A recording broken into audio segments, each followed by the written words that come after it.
नाम जप में मन क्यों नहीं लगता? श्री स्वामी राम सुखदास जी कह रहे हैं कि वाल्मीकि जी को अल्प प्राण वाला नाम भी क्यों नहीं आया? कारण क्या था? ध्यान दें। राम नाम उच्चारण करने में सुगम है, परंतु जिसके पाप अधिक हैं उस पुरुष द्वारा नाम उच्चारण कठिन हो जाता है।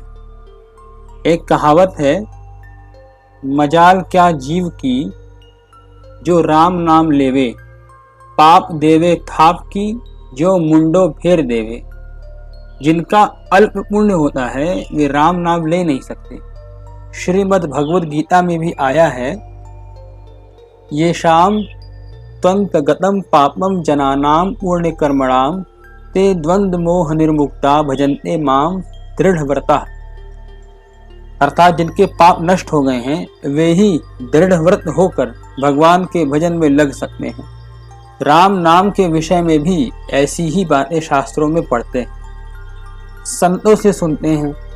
ऐसी ही हमने एक घटना सुनी कि बांकुड़ा की बात है। एक सज्जन थे श्री बद्रीदास जी गोविंद का। वे अपनी बीती घटना सुनाने लगे। एक बूढ़ा बंगाली सरोवर के किनारे मछलियां पकड़ रहा था। श्री जयदयाल जी गोविंद का एवं श्री बद्रीदास जी ने उसे देखा और कहा, यह बूढ़ा हो गया है, बेचारा भजन में लग जाए तो अच्छा है। उससे जाकर कहा कि तुम भगवान नाम उच्चारण करो, तो उसे राम नाम आया नहीं। वे मेहनत करने पर भी सही उच्चारण नहीं कर सका। कई नाम बताने के बाद अंत में हो रे कहने लगा। इस नाम का उससे उच्चारण हुआ और कोई नाम आया ही नहीं। उससे पूछा गया कि तुम्हें एक दिन में कितने पैसे मिलते हैं? उसने बताया कि इतनी मछलियां मारने से इतने पैसे मिल जाते हैं, जितनी मारती थी उतने उसे मिल जाते थे। तो उन लोगों ने कहा कि उतने पैसों के चावल हम तुम्हें दे देंगे, तुम हमारी दुकान में बैठकर दिन भर हो रे यानी हरी हरी किया करो।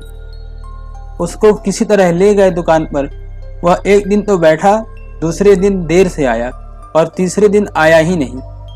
फिर 2-3 दिन बाद जाकर देखा, वह उसी जगह धूप में मछली पकड़ता हुआ मिला। उन्होंने उसे कहा कि तू वहां दुकान में छाया में बैठा हुआ था, क्या तकलीफ थी तुमको वहां पर? तुमको यहाँ जितना मिलता है उतना अनाज दे देंगे, केवल दिन भर बैठा हरी हरी कीर्तन किया कर। उसने कहा, मेरे से ये नहीं होगा। वह दुकान पर बैठ नहीं सका। ऐसी बीती हुई घटना बताई।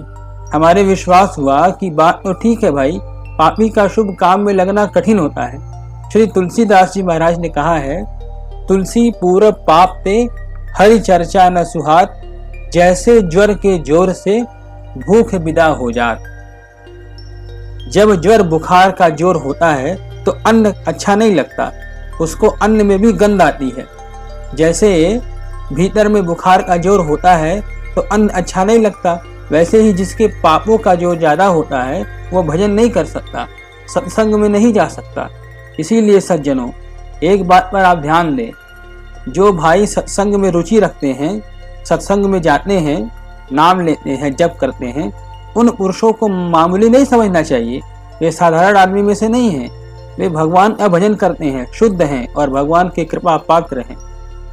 परंतु जो भगवान की तरफ चलते हैं उनको अपनी बहादुरी नहीं माननी चाहिए कि हम बड़े अच्छे आदमी हैं। ऐसा नहीं उन्हें मन में भाव लाना चाहिए। हमें तो भगवान की कृपा माननी चाहिए, जिससे हमें सत्संग, भजन, ध्यान का मौका मिलता है।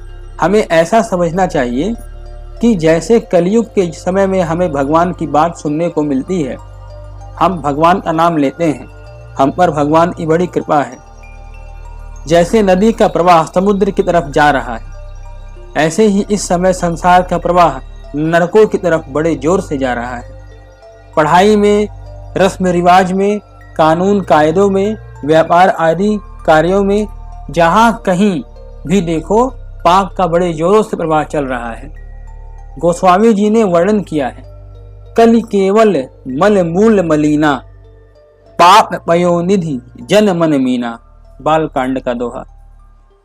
कलयुग में ऐसा जोरों से पाप छा जाएगा कि मनुष्यों का मन जल में मछली की तरह पापों में रम जाएगा। अर्थात जैसे मछली को जल से दूर कर देने पर वह घबरा जाती है, उसको पहले अगर यह समझ में आ जाए कि तुम्हें जल से दूर कर देंगे तो वह घबरा जाएगी, क्योंकि वह जल के बिना जी नहीं सकती। ऐसे ही पाप पयोनिधि, पाप रूपी तो हुआ समुद्र और उसमें जन मन मीना, मनुष्यों का मन मछली हो गया। यानी पाप रूपी समुद्र और जन मन मीना यानी मनुष्यों का मन मछली हो गया। आज अगर कहा जाए कि ब्लैक मत करो, झूठ कपट मत करो, बेईमानी मत करो, न्याय से काम करो, तो कहते हैं महाराज झूठ कपट के बिना आज के जमाने में कहाँ काम चलता है। ईमानदारी से अगर काम करे तो बड़ी मुश्किल हो जाएगी भाई, हमारे से यह नहीं होगा। पाप से दूर करने की बात सुनते ही कांपते हैं, वे डरते हैं कि पाप अगर छोड़ देंगे तो गजब हो जाएगा, फिर तो हमारा निर्वाह होगा ही नहीं। हमारा तो झूठ कपट बेईमानी से ही काम चलता है। इन बातों से ऐसा नहीं मानना चाहिए कि दुराचारी, पापी, अन्यायी मनुष्य भजन में नहीं लग सकता, बिल्कुल लग सकता है। गीता तो कहती है अपि चेत्सु दुराचारो भजते मां मनन निभाग साधुरेव स मंतव्यः सम्यग्व्यवसितो ही सह। अर्थात सांगोपांग दुराचारी भी यदि पक्का विचार करके भजन में लग जाए तो उसे मामूली आदमी नहीं समझना चाहिए। भगवान कहते हैं उसे साधु ही मानना चाहिए, क्योंकि उसने निश्चय पक्का कर लिया है। भगवान ने गीता में 4 प्रकार के भक्त बताए हैं, आर्तो, जिज्ञासु और ज्ञानी। आर्त और अर्थार्थी जिनमें 2 हैं, यानी आर्तो जिज्ञासुरार्थी ज्ञानी च भरतर्षभ। आर्त और अर्थार्थी भक्त भगवान का नाम लेते हैं, जिज्ञासु भी उनका नाम लेता है, परंतु ज्ञानी तो प्रभु ही विशेषी प्यारा, ज्ञानी त्वामैत्व में मतम, वह तो भगवान की आत्मा ही है। अर्थार्थी भक्त ध्रुव। संसार का आकर्षण रखने वाले आर्त और अर्थार्थी भी भगवान यही भक्त होते हैं, परंतु धन के लिए भगवान का नाम लेने से या कोई दुख दूर करने के लिए भगवान का नाम लेने से उसे अर्थार्थी या आर्त भक्त नहीं कहा जा सकता। अर्थार्थी और आर्त भक्त तो वे कहलाते हैं जो धन के लिए केवल भगवान के ऊपर ही भरोसा रखते हैं। धन प्राप्त करेंगे तो केवल भगवान से ही, दूसरे किसी से नहीं, ऐसा उनका दृढ़ निश्चय होता है। जैसे ध्रुव जी को नारद जी ने कहा कि तुम वापस घर पर चलो, हम राजा से कहकर तुम्हारा और तुम्हारी माँ का व्यवस्था करवा देंगे, तुम्हें राज्य भी दिलवा देंगे। ध्रुव ने जब इस बात को स्वीकार नहीं किया तो उसे डराया कि देखो जंगल में बाघ, चीते, सांप आदि बड़े बड़े भयंकर जंतु हैं जो तुम्हें खा जाएंगे। पर न तो वह डरा और न धन के लोभ में ही आया। ध्रुव जी तो नाम जप में ही लगे। यद्यपि ध्रुव जी की आरंभ में शुद्ध भावना नहीं थी, उस समय उनके मन में राज्य का लोभ था। इस विषय में श्री गोस्वामी जी महाराज कहते हैं, ध्रुव सगलानि जपेउ हरिनाम पायउ अचल अनु ठाऊ। बालकांड। ध्रुव जी ने ग्लानि से, विमाता के वचनों से दुखी होकर सकाम भाव से हरि नाम का उच्चारण किया। विमाता ने पिता की गोद से उतारकर धक्का देकर निकाल दिया कि जा, तू इस गोद में बैठने लायक नहीं है, तू उस अभागिन की कोख से जन्मा है, इसीलिए राजा की गोद में बैठने का अधिकारी नहीं है। ध्रुव इस बात से बड़ा दुखी हुआ। ध्रुव ने माँ से पूछा तो उसने भी कहा, तेरी छोटी माँ ने जो बात कही है वह सच्ची है। तूने और मैंने दोनों ने ही भजन नहीं किया, तभी तो यह दशा हुई है, नहीं तो हमारी ऐसी दशा क्यों होती।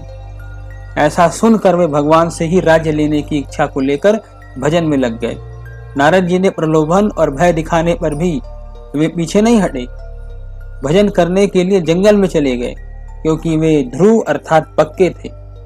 ऐसे भक्तों को अर्थार्थी कहा जाता है।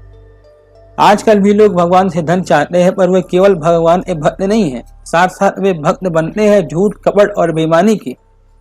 वे कहते हैं, हे बेईमानी देवता, हे झूठ देवता, हे कपट देवता, तुम हमें निहाल करो, आपकी कृपा से ही हम जिएंगे, और जीने का कोई साधन है ये नहीं है।